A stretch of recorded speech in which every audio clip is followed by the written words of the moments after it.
বানাবো, যে পেঁপে কেটে নেব এরকম। যদি কেউ এই মেশিনটা দিয়ে কুচি নিতে চায় তাও হবে, কিন্তু আমি হাত দিয়েই কুচি নিচ্ছি, বটি দিয়ে কেটে নিচ্ছি আমি এরকম কুচি কুচি করে। একদম জল ঝরিয়ে রেখেছি, মিক্সচারে দিয়ে ইসে করে নেবো, শুকনো করে নেবো। একটু মিহি দিলাম,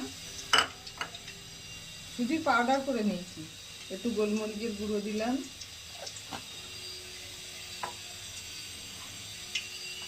লবণ দিলাম, হলুদ দিলাম,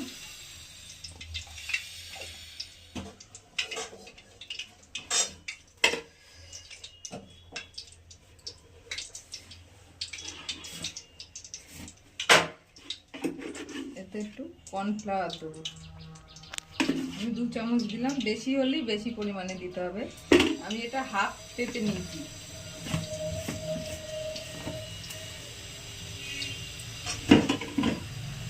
একটা পেঁপের অর্ধেকটা নিয়েছি আমি।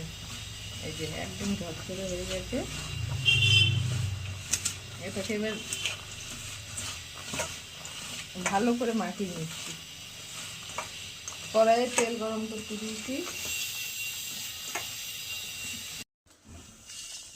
এবারে ভিতরে যে সুজি আর কর্নফ্লাওয়ারটা,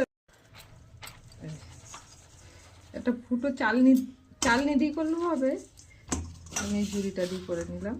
এবারে তেলটা তেতে গেছে, সর্ষের তেলে করছি, তেলটা তেতে গেছে, দিয়ে দিলাম।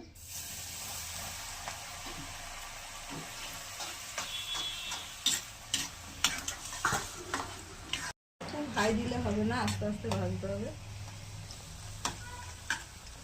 ভাজা এবার নামিয়ে দেবো, আগেও নামিয়েছি এগুলো, মচমচে আলু ভাজার মতো। অনেকেই পেঁপে পছন্দ করে না, কিন্তু এইভাবে ভেজে দেবেন, সবাই খাবে।